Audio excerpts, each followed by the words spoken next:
What is going on, guys? It is Wrestlelamia here, back with some more news. Join us now as we look at the wildest news stories and rumors you need to know, including another champion injured in WWE, Money in the Bank 2026 announced, WWE bans a star for 2 years, the truth behind WWE ticket prices, is Stone Cold wrestling at Wrestlemania, Braun Strowman and Paul Heyman heat, Seth Rollins breaks his silence, and much more. Be sure to subscribe and hit that notification bell for daily wrestling videos and follow us on Facebook for exclusive lists. Now let's do the intro and get straight into our first story.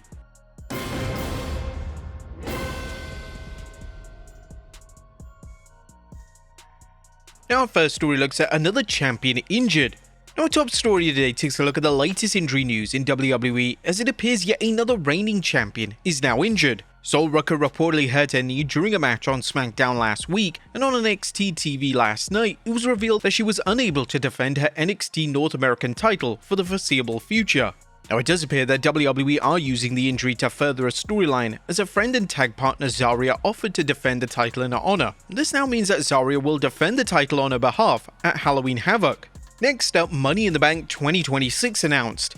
Now, in a major shakeup to the WWE PLE calendar, it's now been confirmed that Money in the Bank 2026 will take place in September. In an official press release issued today, WWE revealed that the popular event will take place on September 6, 2026. WWE, in conjunction with the Greater New Orleans Sports Foundation and Legends Global, has announced that Money in the Bank will now take place Sunday, September 6, 2026, 1 week later than originally announced, at the Smoothie King Center in New Orleans. Now, the Money in the Bank PLE is traditionally held before SummerSlam, but WWE are deviating away from this, likely due to the World Cup taking place in North America. Next up, Seth Rollins breaks his silence. A former WWE World Champion, Seth Rollins, has finally broken his silence. The WWE star took to Instagram to post a photo of him in a sling, and the caption read, "Caffeine and clarity, see you on the other side. P.S. I love football." Now, there's no concrete news on how long Rollins could be out of action for, as it all depends on how speedy his recovery is. As things stand, WWE's creative plans have gone out the window, and the highly anticipated Rollins vs Roman Reigns match is off the table for WrestleMania 42.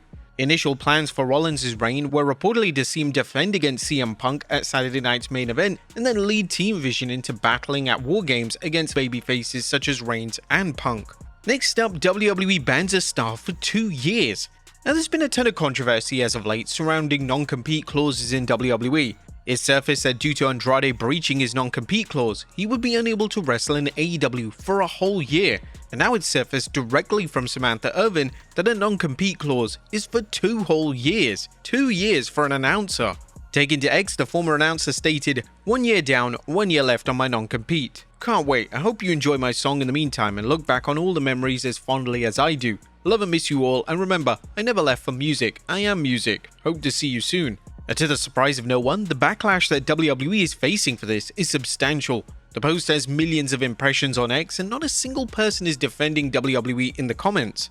The post even has fans and AEW talent urging her to get a lawyer, as there's no way this holds up in court. There are bound to be other stories relating to non-compete clauses, especially from those who left WWE in the past few years. These new types of contracts have only been introduced in the TKO era, and it's quite a concern that the company thinks that they can get away with this type of behavior. Next up, the truth behind WWE ticket prices. Since TKO took over WWE, there's been major criticism directed at the way they increased ticket prices year on year. TKO executives even criticized Vince McMahon for making tickets affordable for families. But now a report from WrestleNomics has revealed that under TKO, ticket prices have doubled since the merger. Average domestic ticket prices for WWE's weekly main roster television events have roughly doubled since the TKO merger that combined WWE and UFC closed in September 2023 in real 2025 dollars. Shockingly, despite the creative boom cooling off slightly in 2025, even more people are now attending weekly TV such as Raw and SmackDown. For those suggesting that WWE's surge in consumer business, visible at least since McMahon backed off from the creative control in 2022, has cooled this year, the numbers in live events don't support that. Despite record high prices, more people are attending Raw and SmackDown events, not fewer. Ticket prices are only likely to increase, but the product does have to remain hot. Whilst the report does indicate that this isn't a factor currently, in the long term, it without a doubt will be. During the Attitude Era, it took some time for the impact of the popular era coming to an end to truly hit ticket sales, and this is likely going to be the case here. Thankfully for WWE, it's been widely reported that they are aware that they need to improve their creative output. This at least shows some self-awareness, which without a doubt wasn't present during the final few years of Vince McMahon running the company. Next up, a legend re-signs with WWE. Now it's official, legendary ring announcer Lillian Garcia has re-signed with WWE. Garcia took to her personal Instagram page to announce that she has signed a new 2-year contract with the company, which is why I'm so excited to announce that just yesterday I signed on for another 2 years with WWE. None of that is possible without you. Love you all and can't wait to continue riding this journey with you. See you next at Saturday night's main event, November 1st in Salt Lake City, Utah. Garcia is one of the most acclaimed ring announcers in WWE history, and there are consistently vocal calls from fans to see her inducted into the WWE Hall of Fame. Garcia first signed with WWE in 1999, which means she is one of the only names from the Attitude Era still actively employed by the company. Next up, John Cena is WWE's biggest draw.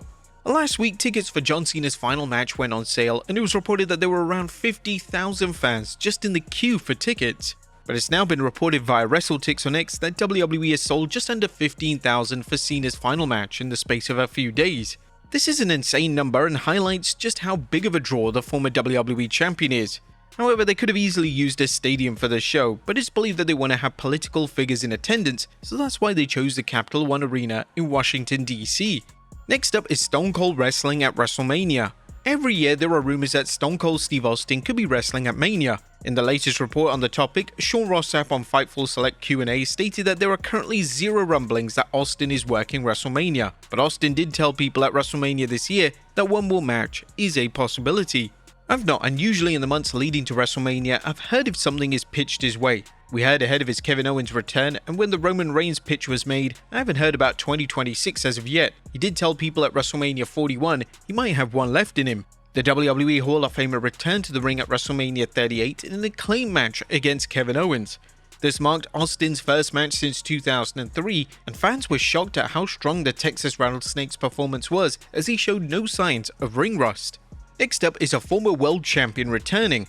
A former WWE Universal Champion Braun Strowman was released from WWE earlier this year, and this release came as somewhat of a surprise as Strowman's work was consistent and he was a credible name for WWE to have under contract. Strowman recently appeared on the In The Click podcast, and he confirmed that despite online rumors, he will not be returning to WWE anytime soon. I'm just curious though, one other thing. I know that Bill Apter, I think, was reporting, your contract expired earlier this year, but there's the possibility of you coming back like on a part-time basis. Are you able to kind of clarify for the WWE universe out there, like what is your status? Stuff you hear on these dirt sheets, because none of it is real. Okay, all right, I got you. Okay, you'll see me when I feel like letting you see me, and when it comes to that, I'm really focused right now on the food space. I got 4 movies that I'm attached to next year. I'm in talks with 4 or 5 other television shows. Strowman would go on to say that whilst he misses being in the ring, his body is starting to feel normal due to the break. Strowman is currently exploring various projects, and it's even been rumored that he could play Jason Voorhees in the Friday the 13th reboot. Next up, Braun Strowman talks heat with Paul Heyman. Speaking of Braun Strowman, he was also interviewed by TMZ. Naturally, the outlet wanted Strowman to discuss his personal social media spat with Paul Heyman. I don't know why he got so upset and came at me, especially because he gets to see my face every commercial break on SmackDown. And let's be for real, if anyone knows about me having a show about ordering everything on the menu, you think Paul would know? I have no idea. I guess I struck a nerve or something. I don't know. I didn't deliberately, intentionally mean to talk to him or any of that stuff. I don't know what's going on, and maybe he's just sensitive or something, or maybe he misses me. That's probably what it is. I think the ratings are struggling a little bit. But for those unaware, the issues between the two men started when Strowman reacted to Heyman saying nobody outside of the Vision had put Roman Reigns on a stretcher, and then personal insults were exchanged between the two. And finally, a WWE title match set. Now, final story today takes a look at a new match confirmed for Saturday night's main event. It's been confirmed that Cody Rhodes will defend the WWE title against Drew McIntyre. The confirmation was made by SmackDown GM Nick Aldis. This therefore means that both world titles on the male side will be defended on the show. But there is little information known about how the Saturday night's main event special is gonna work. This is set to be the first SNME on the Peacock platform. It was previously on NBC, and the shows were glorified episodes of Raw and SmackDown. There's no news in relation to if there is still going to be commercials during the matches, as this was the major complaint during the NBC specials. Hopefully, due to the show being on the Peacock platform, it's treated like a PLE and the matches go uninterrupted. Of course, there's concern that John Cena's final match, which just so happens to be an SNME special, is going to be plagued with commercials. This was unfortunately the case with Goldberg's retirement match versus Gunther, and to say it ruined the moment of the match would be a total understatement. Cena's final match without question should be on its own PLE. There's concern that WWE and TKO are going to ruin his retirement thanks to their sheer greed. But there you have it folks, the wildest news stories and rumors you need to know. Be sure to leave your comments down below, and I'll see you next time with some more wrestling content.